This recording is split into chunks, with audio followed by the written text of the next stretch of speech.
va a ser una, vamos a mostrar 10 casos y cada uno de ustedes tiene que tener su link, su acceso personal con, no, digamos, no escriban Radiología USACH o Radiología UCN, cada uno con su nombre. Entonces yo les voy a mostrar un caso y el que se demora menos tiempo en escribir la respuesta en el chat con el diagnóstico, eh, va a tener el punto completo. Entonces, son 10 casos, son casos que son bastante aún mini y la mayoría, los becados segundo y tercero lo han visto, y los de primero probablemente los van a ver. Por lo tanto, necesito su participación, vean las imágenes con calma. Solo tienen que escribir el diagnóstico en el chat. Entonces, este va a ser una marcha blanca, porque la próxima vez probablemente si esto funciona, vamos a hacer con más casos y lo vamos a hacer un poco más entretenido. Por lo tanto, sí, los invito a que ingresen con sus cuentas personales y escriban la respuesta cuando aparezca la imagen. Entonces, deberían estar viendo una presentación que dice casos de neuroradiología.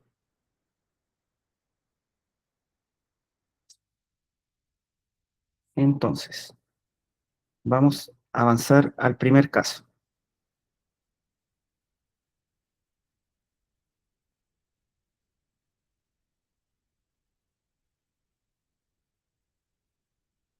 Ese es el primer caso. Entonces yo le voy a dar unos minutos para que lo vean.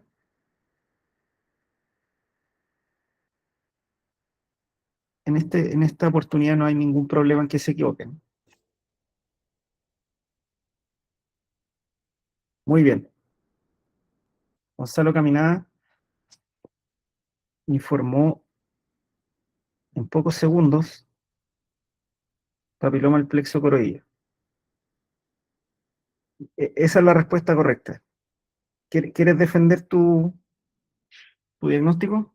¿Por qué dijiste eso, Gonzalo? ¿Cuál es tu argumento?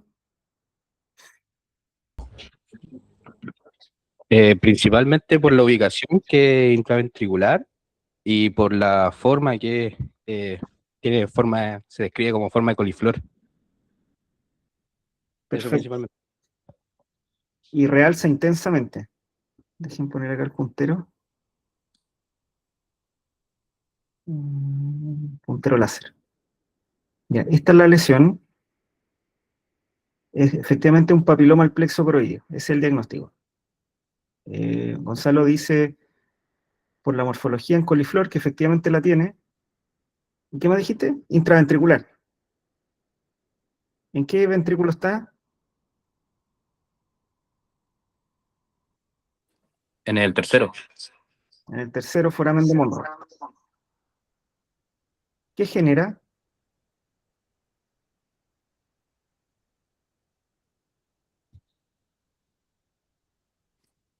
una hidrocefalia obstructiva. Bien, acá puede ser obstructiva por estar en el foramen de Monro, pero el papiloma del plexo coroideo es secretor del SR, por lo tanto puede ser una hiperproducción de líquido cefalorraquídeo también. Ya, entonces, veo que alguien más escribió en el chat. No puedo ver el chat. ¿Cómo lo puedo ver?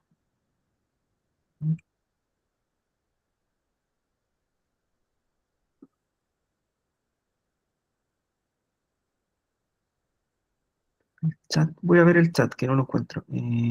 Acá. Ya, no, fue solo Gonzalo. Ya, Gonzalo, un punto. Muy bien.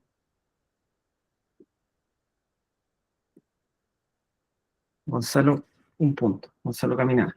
Ya. Siguiente caso. Los voy a dejar ahí.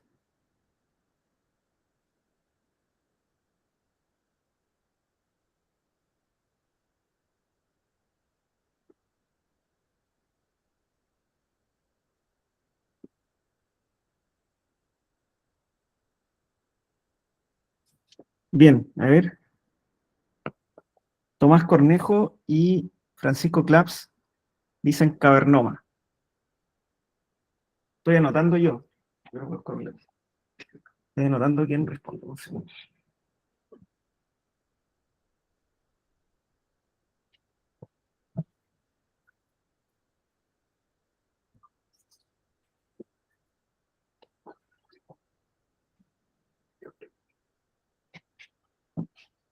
Ya, entonces, Tomás o Francisco defiendan el diagnóstico. ¿Por qué dicen cavernoma?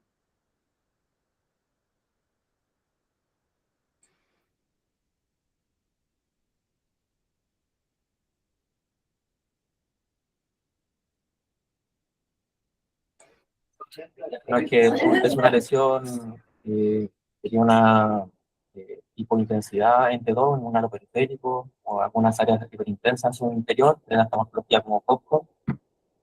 También tiene otro artefacto de susceptibilidad en secuencia de cogradiente, que también es bastante característica, y en Scanner también a veces pueden verse media hipertensa.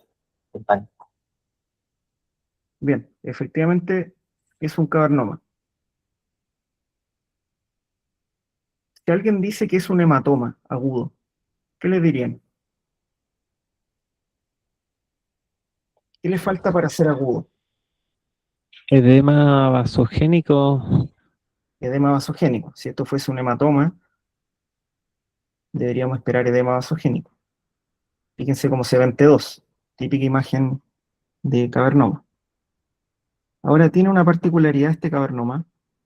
Bueno, en la imagen T2 se ve este anillo de hemosiderina, que es característico.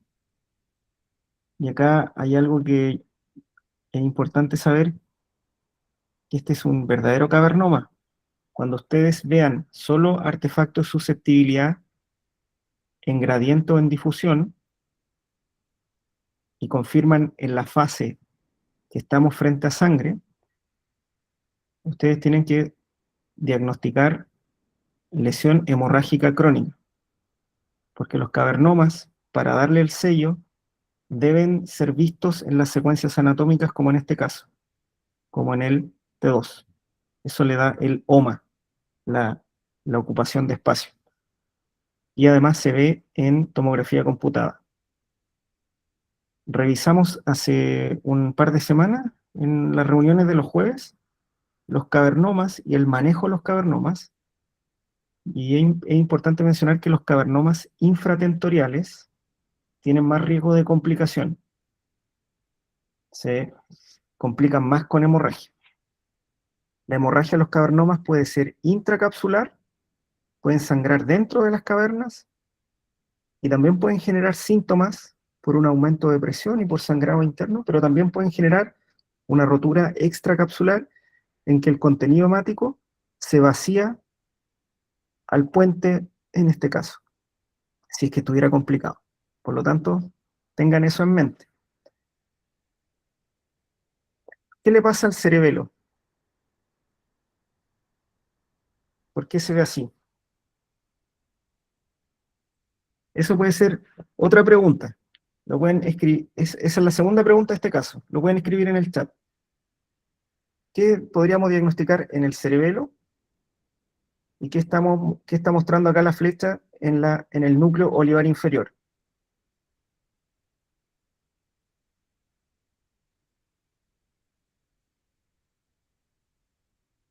Ya, Francisco dice atrofia cerebelosa y degeneración olivar. Exactamente. Entonces, este cavernoma está en el circuito axonal del triángulo de Guillain-Mollaret. Las lesiones que están en ese circuito y que generan degeneración axonal producen una degeneración olivar hipertrófica, que la oliva inferior aumenta su volumen se describe vacuolización, y eso traduce una degeneración axonal. Y en este caso es hipertrófica porque la oliva inferior aumenta su volumen. Y dentro de ese mismo circuito de Guillain-Mollaret, el cerebelo tiene degeneración axonal y pierde su volumen. Por lo tanto, tiene degeneración axonal olivar hipertrófica del triángulo de Guillain-Mollaret. Por lo tanto, cuando se enfrenten a lesiones infratentoriales, tengan en mente ese circuito y la degeneración axonal. Bien, hasta el momento, ahora Francisco tiene otro punto, fue el que más respondió. Entonces, Gonzalo tiene 1, Tomás Cornejo tiene 1, Francisco tiene 2 puntos. Sigamos. Este es más difícil.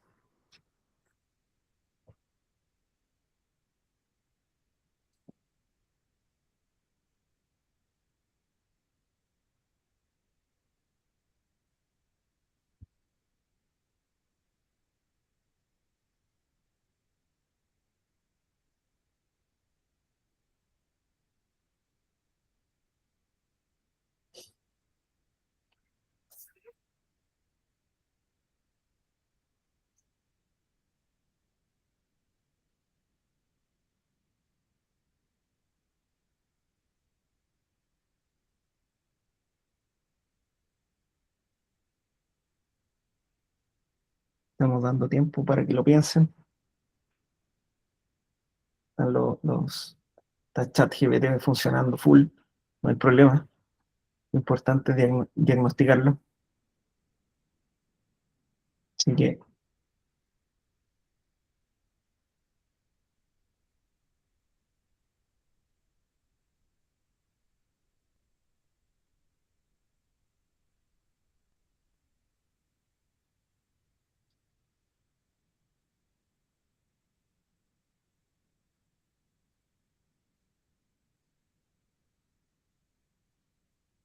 vamos a esperar un minuto más y si no hay respuestas, vamos a avanzar al siguiente caso.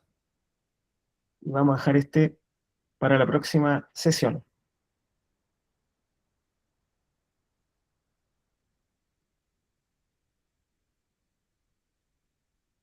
Esperar un minuto más.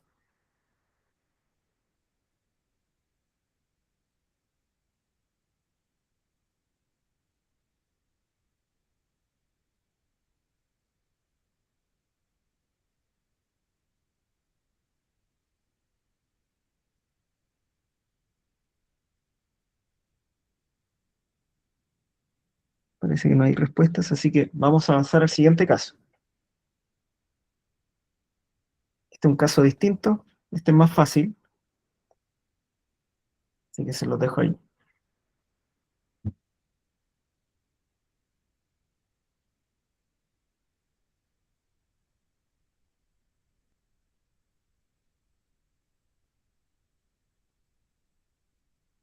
Bien, Tomás Cornejo respondió bien, un quiste coloideo del tercer ventrículo.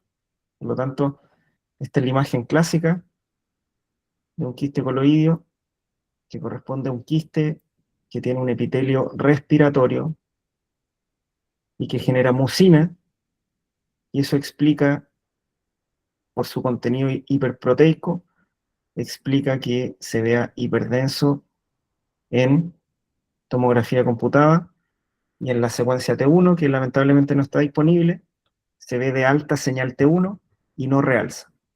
Y su ubicación característica es el foramen de Monro,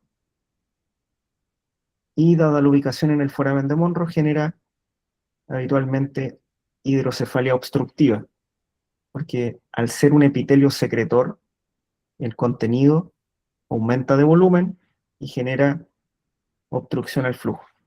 Bien, Tomás va con 2 puntos. No importa que participen los mismos, ¿ah? Lo importante es que todos veamos la imagen y después se van a ir soltando. Se van a dar cuenta que esto es para que aprendan. Ya. Seguimos con estas lesiones ventriculares. Entonces, eh, aquí yo les voy a dar una pista clínica. Es un paciente con un retraso del desarrollo psicomotor. Es un paciente que tiene 5 años, que tenía el diagnóstico de esta entidad a los pocos días de vida. Tiene angiomiolipomas renales y tiene quistes en el hígado y además tiene un rhabdomioma cardíaco.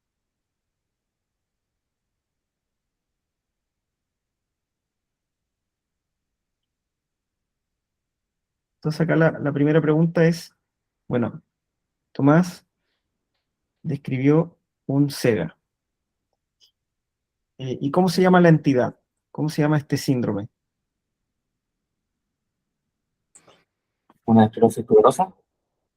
Efectivamente, es una esclerosis tuberosa. Entonces, ¿qué es un SEGA? Angiosarcoma de células gigantes subaracnoides, creo que era también. Es un tumor típico de la esclerosis tuberosa, intraventricular y tiene esta ubicación típica cercana al morro también. Bien, efectivamente, eso es. Eh, ¿Cuál es a qué corresponden estas lesiones córtico-subcorticales bihemisféricas? Son túberes corticales. Bien, ¿qué son los túberes? Bueno, son también lesiones bien características de la esclerosis tuberosa, que se caracterizan por esta señal hiperintensa antidopter, que también, bueno, no recuerdo perfectamente la fisiopatología, pero igual causa acto de mielinización o alteración en la vibración neuronal en la zona. Ya, los túberes corticales son displasias corticales, tipo 2. Son displasias corticales. Por lo tanto, esta es la imagen típica de paciente con esclerosis tuberosa, con un astrocitoma de células gigantes, con un SEGA, que tiene también amartomas ependimarios, y además tiene túberes, que son displasias corticales. Y esta es la tríada característica de la esclerosis tuberosa intracraniana. Eh, hay varias cosas que aprender acá. La esclerosis tuberosa, en la tercera facomatosis más frecuente, eh, está dentro de las tres primeras, junto con la neurofibromatosis, el Sturge-Weber. Corresponde a un síndrome neurocutáneo que tiene manifestaciones a lo largo de todo del cuerpo. Los angiomiolipomas renales son clásicos, la linfangioleiomyomatosis también es clásica, los rhabdomiomas cardíacos son virtualmente patognomónicos, y a nivel de encéfalo, las tres características son túbers corticales, como dijo Tomás, bandas de migración radial, amartomas ependimarios, que corresponden a estas lesiones, y el crecimiento de un amartoma cerca del foramen de Monro se conoce como un astrocitoma de células gigantes, que es propio de la entidad. Es propio de la esclerosis tuberosa. El SEGA es propio de la esclerosis tuberosa. Eso es importante. Hay algunos casos reportados de astrocitomas de células gigantes aislados, pero son muy poco frecuentes. La imagen es siempre la misma. Es importante que para los controles, si ustedes están informando una esclerosis tuberosa, reciben el paciente, van a ver esta imagen típica que también se ve en tomografía computada como estas lesiones hipodensas, y los amartomas habitualmente están calcificados del epéndimo. Entonces, una imagen bien característica. Pero la enseñanza acá es qué tienen que controlar una vez que reciben a un paciente con esclerosis tuberosa. Eso sería una segunda pregunta en este caso. ¿Qué se controla? Pueden responder. Estamos controlando que los túberes crecen, que los amartomas se calcifican más, que el SEGA crece. ¿Qué es lo más importante?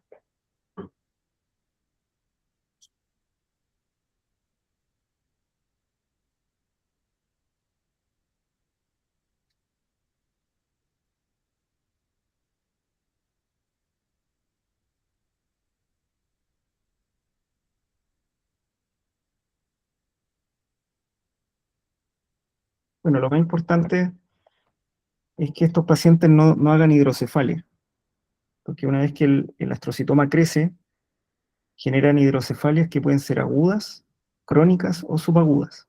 Y es una causa importante de morbimortalidad en los pacientes con esclerosis tuberosa. Se mueren o tienen morbimortalidad por hidrocefalia. Ese es el punto.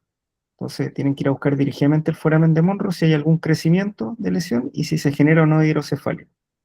Y ahí viene una discusión bien interesante que habitualmente no se necesita contraste para controlar la esclerosis tuberosa porque estamos viendo y estamos controlando talla ventricular y crecimiento de un astrocitoma células gigantes en el foramen de Monro. Por lo tanto, que realce más o realce menos da un poco lo mismo.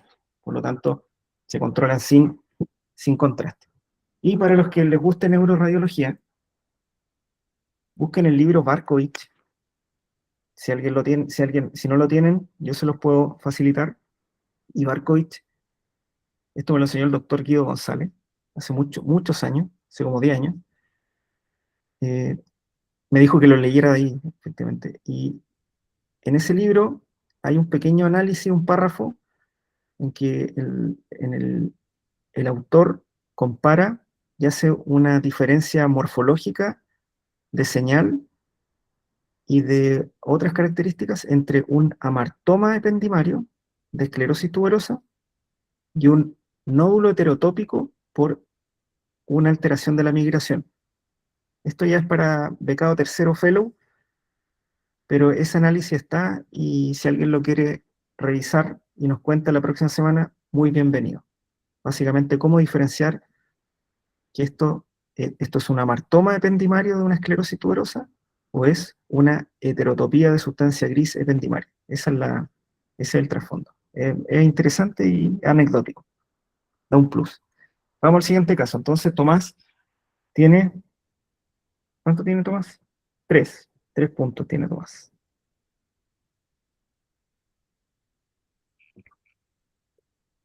Ya, caso número... No me acuerdo el número, pero esta es la imagen. Diagnóstico.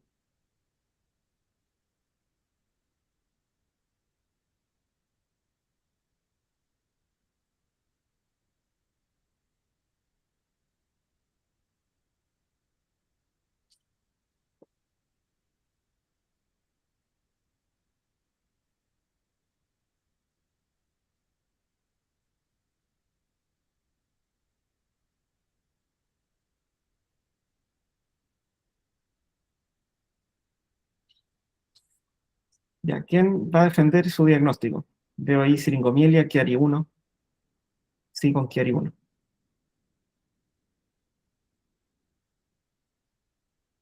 Ya se observa, bueno, habría que medir la línea McRae, pero aparentemente hay un descenso de la fibra cerebelosa con esta morfología puntiforme o más abusada y se asocia a una producción o una mayor señal T2 en la médula cervical que tiene el efecto de una siringomiela. Bien, ¿algo que agregar, Gonzalo, Francisco?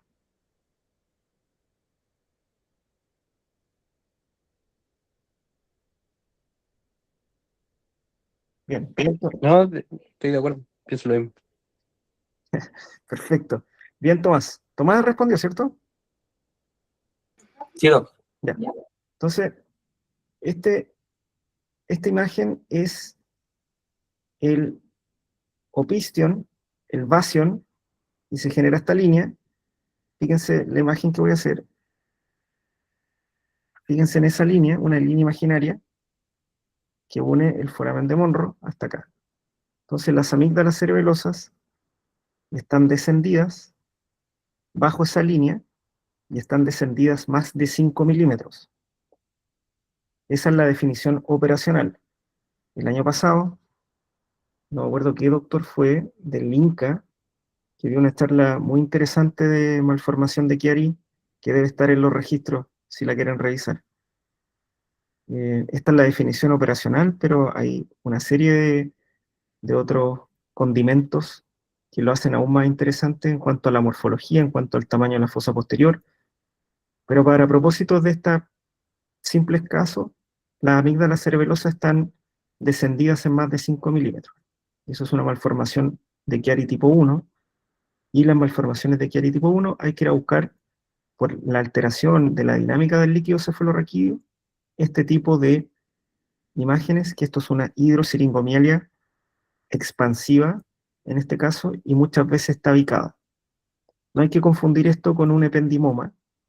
Esta hidrosiringomialia habitualmente es solo líquido con vacíos de flujo, no realza, eh, y en este caso tiene un comportamiento expansivo, pero la asociación con una malformación de Chiari y la ausencia de realce, la ausencia de lesión neoplásica, confirma que es una hidrosiringomielia eh, tabicada cervical. Por lo tanto, Francisco, Tomás y Gonzalo tienen un punto más. Por lo tanto, Tomás tiene 4 puntos, Francisco tiene 3 y Gonzalo tiene 2. Los que quieran participar, por favor, no hay ningún problema en equivocarse y dar los diagnósticos. ¿Ya? ¿Alguna duda, alguna pregunta de esta imagen?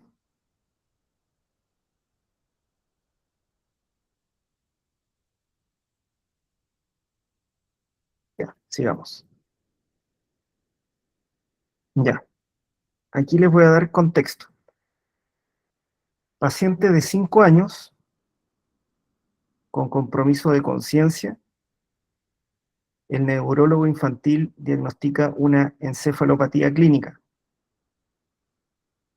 Tiene una encefalopatía y se rescata el antecedente que hace 2 semanas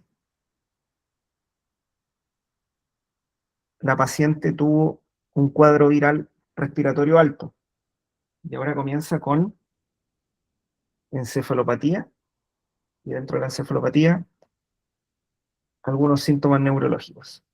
Esa es la historia y llega con estas imágenes.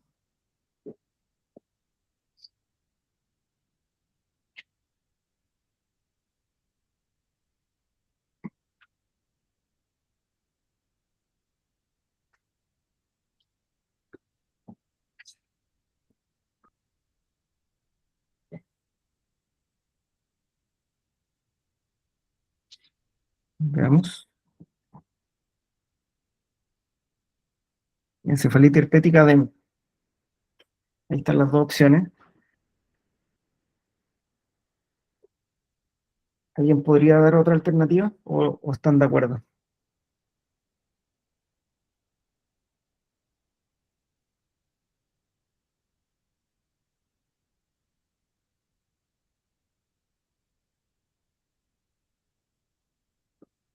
Bueno, si quieren defender su diagnóstico, por favor, adelante.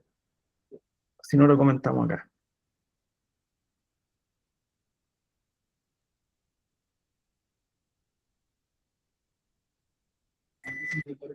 Yo pienso que es una vez por la historia clínica que comentó usted, respecto al cuadro viral previo, a la aparición de esta encefalitis quinta y bueno, estas manifestaciones también, imágenes o esta área de aumento de señal que usted, tanto los núcleos de la base como también la corteza frontal, eh, y bueno, también hay esto en el mesencéfalo. Efectivamente, esto es un ADEM, que es una enfermedad, muy bien, Tomás. Esto es una enfermedad desmielinizante monofásica que se llama ADEM. Y el cuadro, este es el cuadro típico, encefalomielitis diseminada aguda se llama. Efectivamente tiene lesiones desmielinizantes que tienen un patrón particular, son bien periféricas y los ganglios de la base habitualmente están comprometidos. Los tálamos, los núcleos lenticulares, de manera bilateral asimétrica. Y además tiene un patrón de tronco desmielinizante. El patrón de tronco desmielinizante es periférico.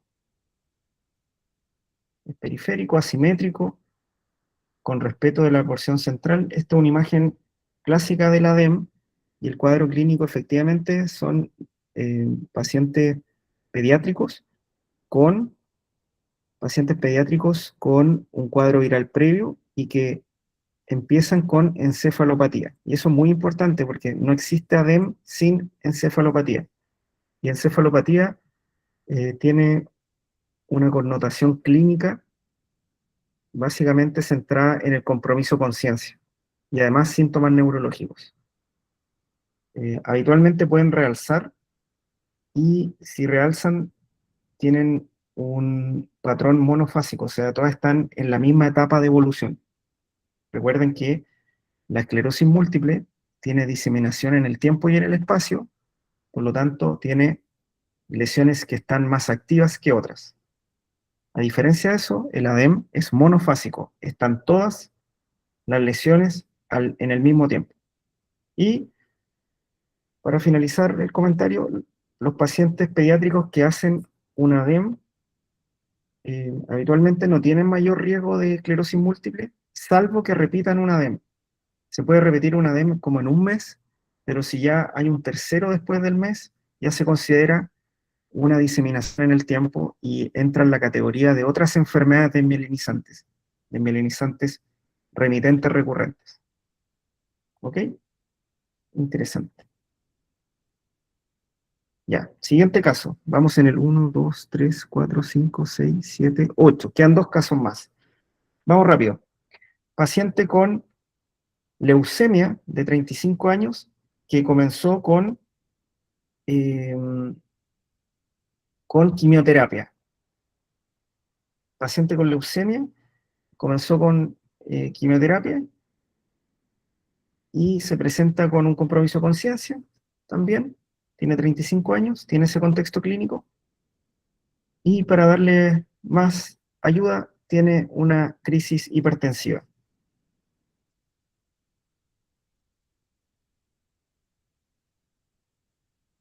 Muy bien. Tomás y Francisco, vamos a agregarle un punto más. Francisco tiene ya 6. No, perdón, Tomás tiene 6. Francisco tiene 4. Entonces, esta es la imagen de una encefalopatía hipertensiva aguda o PRES. Y le hemos dicho en nuestras sesiones que los pacientes con quimioterapia tienen una predisposición a la disfunción endotelial. Y por lo tanto, es más frecuente ver PRES. Y lo que estamos viendo acá es básicamente edema vasogénico, hay respeto de la corteza, hay distribución subcortical digitiforme, parieto occipital, pero en menor grado también frontal. Recuerden que no siempre es posterior. Tiene un poco de realce leptomeningio por la dilatación vascular y no tiene restricción en difusión. Por lo tanto, este es un clásico PRES o encefalopatía hipertensiva aguda en un paciente con quimioterapia. Muy bien. Sigamos los últimos dos casos para ir terminando. Paciente de 5 años con dolor dorsal.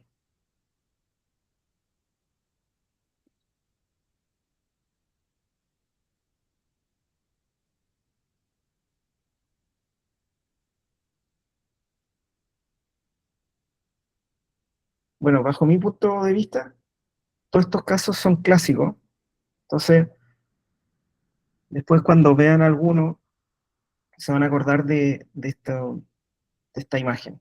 Son imágenes clásicas con signos radiológicos bien característicos. El ADEM era clásico, el PRES también, y este, a mi modo de ver, también. Paciente niño con dolor pediátrico, con dolor dorsal. Ya, ahí, becado de radiología, que no sé quién fue. ¿Quién fue becado de radiología? Paulina. ¿Tu apellido, Paulina?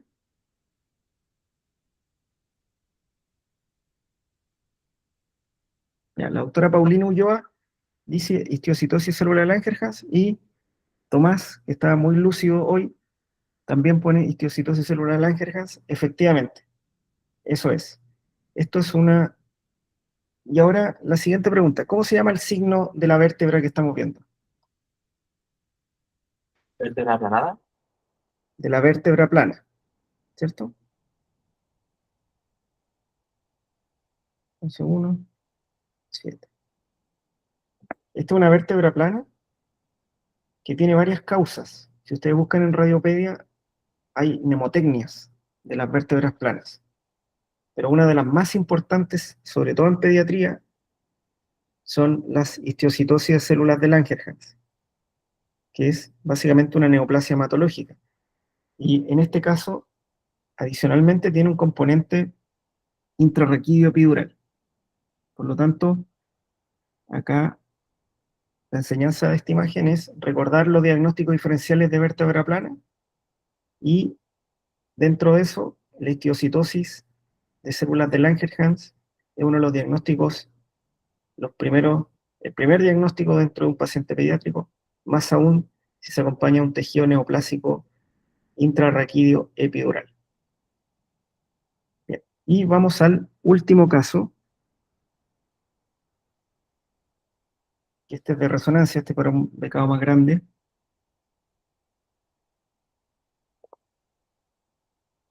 ¿Cuál es el diagnóstico? Para ayudarlos, este es un paciente adulto mayor, tuvo un evento catastrófico en su adolescencia y sobrevivió. Tiene pérdida de volumen de su sistema nervioso central, pero en la imagen anatómica no hay ninguna alteración significativa. La alteración se ve básicamente acá en secuencias de susceptibilidad y en este T2 un poco manipulado de la columna cervical sagital. Por lo tanto, ¿cuál es el diagnóstico?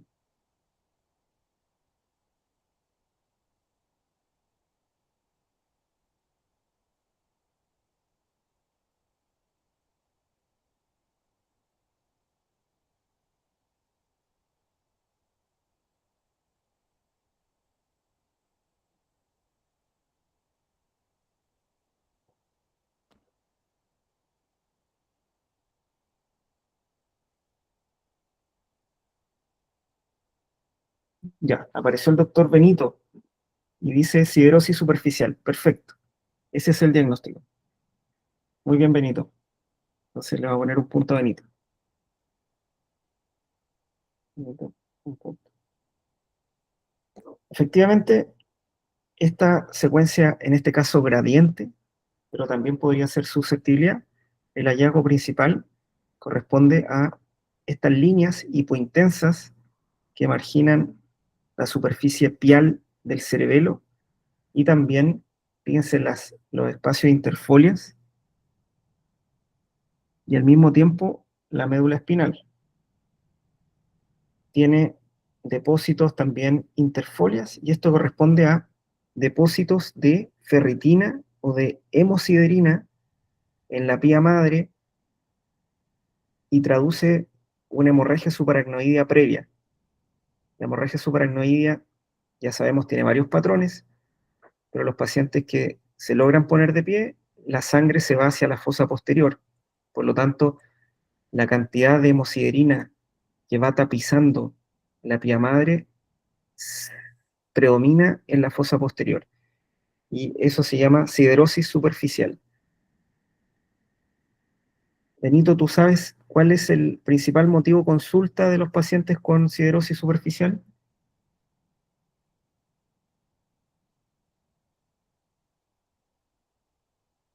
Hola, Doc. Yo tengo entendido que tiene que ver con pérdida de audición. Muy bien. El depósito de hemosiderina también se deposita en los trayectos cisternales de los nervios craneanos. Y habitualmente los cocleovestibulares, que son nervios de trayectos largos, de significativo volumen en comparación al abducen, por ejemplo, se depositan y estos pacientes consultan por hipoacusia, sensorio neural. Entonces, enseñanza, siderosis superficial es una entidad crónica que traduce una hemorragia subaracnoidea previa y donde hay depósitos de hemosiderina en la pía madre y en el trayecto cisternal de los pares craneanos. Eso ha sido todo por hoy. Así que, bueno, un aplauso para Tomás, que tuvo 7 puntos, tuvo 7 buenas, Francisco tuvo 4, Gonzalo tuvo 2, la doctora Paulina Ulloa tuvo 1 y el doctor Benito también tuvo un acierto. Así que bueno, felicitaciones a los que participaron. Estuvo muy interesante. Fíjense que tengo 300 diapos para mostrarles, así que prepárense.